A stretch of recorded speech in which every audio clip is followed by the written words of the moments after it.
I'm Alex Hirsch. I'm the voice of Jeff the Gnome. Hi, I'm Michael Rianda. I'm the voice of Mr. Poolcheck. I'm Matt Chapman, and I had the wrong name on my office door on Gravity Falls. What was the name on your door? Wasn't that Krampelter? Oh, yeah, Krampelter Associates. Krampelter in accounting. A name we eventually stuck in the series. Yeah. So Gideon Rises. This was a very big, important episode for us. A lot of things hinged on this. I loved the idea that for this first season, Gideon would be our big bad. You know, I knew that somebody would eclipse him by the time the series was over, but a little kid being Stan's arch enemy is just always really funny to see how furious Stan gets by Gideon. And this idea that Gideon has some knowledge that he doesn't know about the portal, but he knows there's something powerful about the shack because he found journal number 2 and it makes reference to it, and that those questions are really hot. I like the idea that there's a couple of characters who know things that we don't know. Bill knows things that we don't know. Gideon knows things that we don't know. It's ambiguous about Stan, and when those tensions rise, that's when you really start to get satisfaction in terms of storytelling and mystery. Figuring out how to actually assemble this plot, though, was quite difficult. Yeah, totally. I mean, yeah, like, well, and this episode was hard, too, because it was really important to us to have a season finale that was satisfying, because when we watch shows, so many season finales would be like, they would be like, oh, it would be this great climax leading to a cliffhanger, and it wouldn't give you any answers. And we really struggled. Like, we had multiple versions where the answer at the end of the episode was kind of lame or weak, and we would show board arts, and they'd be like, yeah, this is boring. And we just had to keep working it until we finally came up with a satisfying ending. Satisfying was the thing that we kept coming back to, which is if people have followed the series up until this point and they're invested in all these threads, how do we create maximum tension for our characters and maximum relief? Like, how do we get people to feel like they saw a little movie, like this was a full meal? And the idea of threatening to send the kids home felt like that's how you ratchet up the stakes in a way we've never seen before. Because even though the last episode had Bill Cipher threatening to destroy Stan's mind and Gideon taking the Mystery Shack, the show itself being at stake was how we ratcheted that up. And we weren't, at this point, we didn't know for sure what was going to come next. Like, I was super worn out. I wasn't even sure I was going to do another season after this. We didn't know how this would all be received. And so we said, okay, well, let's make this as satisfying as it can possibly be. Not knowing what's coming next. And if there is something coming next, it's going to be a really long hiatus. So let's try to make this one full piece. Yeah, totally. Well, and another thing, too, it's like, I feel like that's the way that we top the sort of over-the-top crazy dream fight of Dreamscapers, was having the kids leaving at stake because it felt more real and tangible, and like Stan calling their parents and not having money for pizza, like, felt like, wow, this, like, the stakes just got real in a way we haven't seen them get in the show before, which means maybe there could be a real change that we haven't seen before, because you always want the stakes to feel authentic, like the bad thing could actually happen to the characters. Well, and you want to raise them, and that was the challenge for season 2. And I think it's one of these things where, okay, if in prior episodes the stakes were the mystery of the week going wrong, the danger, and then in this episode the stakes are the kids leaving town. How do you ratchet that up? Our answer in season 2 was the stakes are their relationships. Something that could potentially destroy the relationship between Stan, Dipper, Mabel, Seuss. Like, that's as far as you can get. Is personal relationship stakes. And we were still kind of figuring out how that all worked. This setup with Stan's hearing aid. I don't think he's ever had a hearing aid before or referenced since, but we needed we were really I was really inspired by Who Shot Mr. Burns, the classic Simpsons episode parody of Who Shot JR, because that was my introduction to mystery and the subtle clues they had. So we were trying to figure out, okay, that sets up that there's a camera with feedback inside the Gideon pins, which is the way that the townsfolk turn against Gideon, which is that they don't really care that he's a fraud, but they do care that he's been spying on them. And we really loved the idea that Gideon was going to prison at the end of this. Well, it set up a nice thing in Act 2 where it's like, that was something that we really liked from like shows like Arrested Development, where it's like, oh, you can get new sort of story meat out of characters by putting them in new situations, like, and putting Gideon in jail. You can shift the status quo. Yeah. Matt, do you recall anything about the writer's room breaking of this episode?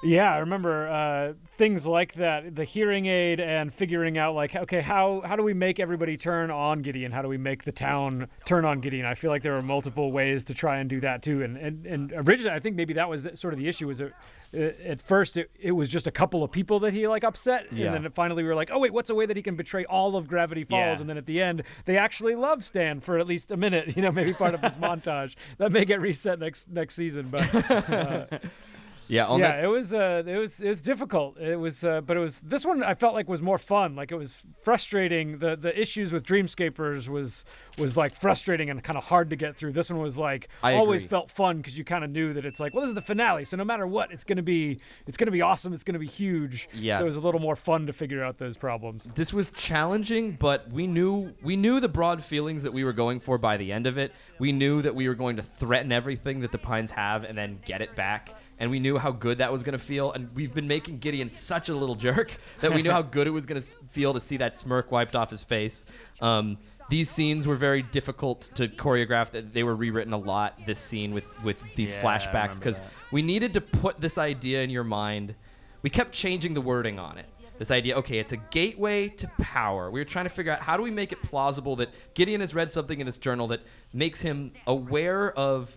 The way that I excuse this, in my mind, my headcanon is, in journal number 3, Ford gets the idea of building this portal, but he connects all 3 journals to do the final diagram of it. And so Gideon just has a single page referencing this incredible, as a single page referencing this portal to ultimate power, and that it's underneath the shack because he had the shack at that point. That's how I justify that concept. Yeah. I have to give a shout out to that glamour shot that's on the back wall with Seuss with his hands up against the wall and like looking over his shoulder, like, "Oh, what's up?" That's maybe one of my favorite things. I think that was drawn by Matt Brawley. Yeah, it looks like it. I also would like to point out that usually with those slot cars, you can't actually push them around the track like that, because I remember doing it and it would just scrape the track and make this horrible sound and then ruin your older brother's slot car racers. Something we thought a lot about and that I had learned from actually listening to other commentaries is you notice that we like starting and ending our acts and our episodes on images that set up what the entire act and episode is about. Mm-hmm. So this episode starts with an image of the entire town being covered with a shadow to suggest the danger they're in. This act ends with journal number 3 in Dipper's hands, basically saying, like, this is the episode we're going to address the journal. Yeah. Like a lot of time went into thinking about that. It's sort of subtle, but I think it sets your expectations. This was another late idea. We had talked about this grappling hook payoff, which I think pays off so well. But I remember when I first looked at the storyboard of this, realizing, we didn't set it up enough. Yeah. So we have a couple of different lines about the grappling hook to make it maximally satisfying when it comes back. Yeah, because anytime you bring something back, it's like sometimes you get up your own butt about these shows where it's like, oh, everyone remembers the grappling hook, but it's like not everyone is making the show in the room with you, and remembering every detail of every episode, so you have to remind them. Well, and binge watching, it didn't exist at this point. Yeah, you know what true. I mean? So we didn't know what people were going to see. The key that I found to introducing setup in an episode like that is if you can make it seem like a joke when it arrives, people don't say, hey, wait a minute. Yeah. Like in both of those scenes where Mabel uses her grappling hook, there's like a little punchline at the end, so you could believe that it's just the point is Mabel's a goofball. Yeah. So that hopefully you don't expect it to actually fully save the day, or even if you do, you're still satisfied when it arrives. Yeah, like I remember, I feel like Jelly Grab was in there, and then we added later on to just really ram it home, get Dipper saying the thing about Mabel. Literally, that thing has never come in handy ever. Like it was like, how do we punch it up even more? And we just like, let's just have him say like, you've never used that once to save our lives. And in the end, it saves their lives. Wink, wink. And then Jelly Grab and it getting all over Seuss's grandma, looking like originally wasn't it going to be strawberry too, so it looked like blood. Yeah, one of the originals, and so it was going to be super over the top. This B story with Seuss getting a side job, this was one of those things that I think probably in our very first outlines and drafts was like a huge plot point. Yeah, there was a lot of jokes about Seuss's alternate jobs, and of course it had to be streamlined for time. But I actually think we threaded the needle on this one just the right amount. Yeah, no, it was good. I wrote like a way too many page extended sequence of all the different jobs, and it was like basically like a day. And here's how Seuss manages it, and it showed you like the 7 different jobs he has. Like 12 jobs. Yeah, that was super funny stuff. It can be really hard to fit all the story we want in this episode. In this episode, I actually desperately campaigned the studio to let us have an extra minute of time. Because when we brought this episode into the edit bay and we watched it, we realized like this thing was coming together. It was going to be really exciting, but it needed time. It needed time for setup. It needed time for certain ideas to land. And some areas felt like it was in fast forward or something. We were worried that parts of the show were playing too fast for you to believe the stakes. Yeah. And so I desperately again and again wrote 100 emails. Please give us the minute. Please give us the minute. I'll give you my blood. And finally they relented. That became a lot harder in season 2. They moved channels and we had different act breaks and it was a whole thing. Stop! We'll do anything! How can we serve you, your majesty? The most beautiful girl we've ever seen! I am not a girl! Really? But your skin is so soft. Do you moisturize or... Subdue them! This whole turn right here with Gideon has the whistle that knocks them out. This took a lot of figuring out. We had a lot of... Oh, yeah. It was very difficult, the second act, figuring out how it was going to... We knew how we wanted to start and end. Yeah. But figuring out how we would ratchet up the stakes, this idea that Gideon gets Dipper's journal, and Gideon basically tells Dipper, you're nothing without this journal. Because that's as much of an arc as we have in this story. Yeah. Is Dipper believing that he needs the journal. And we don't really introduce that arc until this point, which is late to introduce a sort of character flaw. Yeah. You know?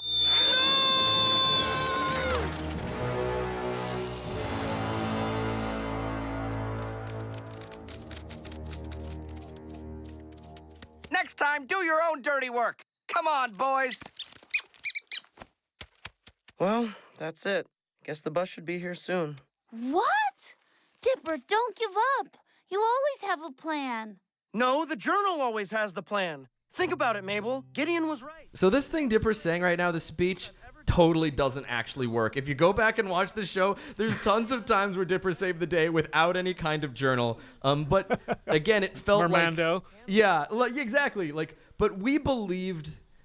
Dipper's an insecure character. And a character like... Even a character like Gideon, who's just a snotty kid, him telling Dipper, you've got nothing on me without that book... I believe that Dipper could believe it, and I believe that we could sell that feeling to the audience. Joe Pitt animated that scene right there, like those extra poses. Well, and I thought the board artists did a great job here of just selling emotionally that this was real. Yeah. Because if you don't board that right, and if the music isn't right, you're like, they're not really going home. But if you play it to the audience like this is really happening, they'll believe it and get scared for the kids. This is a huge cheat. The idea that Gideon knew that there was two journals, but he didn't know there was a third journal, and now he needs to chase them to get the first journal. This was one of those things where you've got cards on the wall. It's like, we know that we want this big chase. Yeah. We know that we want big action like we've never seen before. We know that in our second episode we saw a plesiosaur that was a robot, so we can have a giant mech, and we know that McGucket can build it. Yeah. We have these sort of clusters of images and things that we want to see. We want to build this idea that Gideon has become all-powerful and make him physically manifest. But logically, there's that little logic hiccup of, wait a minute, Gideon's already got everything he wants. Yeah. Why is he chasing them? Something like that, we kind of add I wouldn't call it a plot hole, but I would call it a convenience or a contrivance. Yeah. And you just kind of... It's like, why does he need to get in a robot? Yeah, why does he need to get in the he robot? He doesn't really need to get in a robot. You hope that the audiences forgive those little conveniences and contrivances if they result in something that's entertaining, and if we pay off enough things, if there's enough satisfaction that we can kind of spackle over those cracks in the wall. Well, and it's plausible enough because he's building this Gideon Land thing. Yeah. Shout out to Justin Roiland, voice of Owl Trowel, and that was probably the last gag I added to the episode. There was one day where I sat in front of the microphone in the editing room for maybe an hour, just to be like, "You gotta get moose juice, you gotta get horse force." I was so exhausted, and Owl Trowel was so dumb. I think it made the editor laugh, so we left it in. Yeah, Kevin Lecaro would Our edit these editor. episodes, and he was just like super stoic. And if you made him laugh, we're like, we're onto something, baby. Yeah, that's a good point. Our editor Kevin is just like this, like he's a funny dude, but he'd get into editing Vortex and he'd be really serious. Yeah. Just kind of like this big kind of serious mountain sitting there, and then if you just heard him go, you're just like, all right, we're keeping it. Yeah. It stays in. It permeated Kevin's focus. Shout out to my boy Kevin Lecaro. This is, I feel, a really satisfying reveal that Seuss is the driver. Yeah, this is like a remnant of that thing you were talking about, Matt, where it's like he had 1,000 different jobs. Yeah, I feel like in the thing he made a mention, I mean, it was like too much of a like plant early where he made a mention that he has to drive himself to work. Like Yeah. he drives himself on the bus to get to another job or something, and it was like too much of a plant. This scene amazingly storyboarded by our director John Aoshima. John, really experienced, has worked on Futurama, has worked on a bunch of shows, and he storyboarded the Gobblewonker chase in the second episode, which he directed, and he directed this as well. When we had scenes like this where we needed big, crazy action, nobody could deliver it like John. We had to cut a lot out of this for time, but it still came out great. I remember when some of the CG stuff first came back, I thought that was like a terrible shading effect. Like I didn't get that it was supposed to be half painted Gideon, and that it was like, I was like, their shaders are really bad. Like, what is the CG house you guys are using? It doesn't change with the sun or the light source. I hope by the time we finished all the adjustments, most of the audience could tell that's just an unfinished Gideon bot. We like this idea of him kind of looking. Gideon is this character who presents this outward front of being sweet, but he's just this dark poison apple, and we like the idea of this giant robot representing kind of the two faces of Gideon. But yeah, it could just look like we screwed up. No, I was just stupid. I totally got it after someone explained it to me. This whole sequence was storyboarded by Alonso Ramirez Ramos. Alonso is one of our best storyboard artists, and they're all amazing, but he adds so much emotion to his work and so much imagination that we would often give him scenes where if we had something in a script that we weren't entirely sure if we could pull it off, we're like, in our dreams we could pull this off, but we don't know if we'll land it. We'd be like, Alonso, solve it. And every single time he would exceed our expectations. This crazy shot of Dipper jumping through the eye, like, we didn't know if it would work, and we saw his board, and it knocked us out. Yeah, he has this, like, Miyazaki-sized imagination that's, like, amazing. The whole team is amazing. We got super lucky. And a lot of it was just, like, kids out of school, too. It's like, we were just kind of kids out of school. That's true. Alonso, who boarded that sequence, I think Mark Garcia did a bunch of additions on this. Alonso had never done a storyboard professionally before this series. We brought him on, and he's now won a bunch of Emmys. He's a director for Mickey now. He's incredible. Yeah, he has a bathtub full of Annies and Emmys and Grammys. Yeah. Threw him a Grammy. Yeah, like he's too good to work for us now, but That's true. we got him before we discovered him.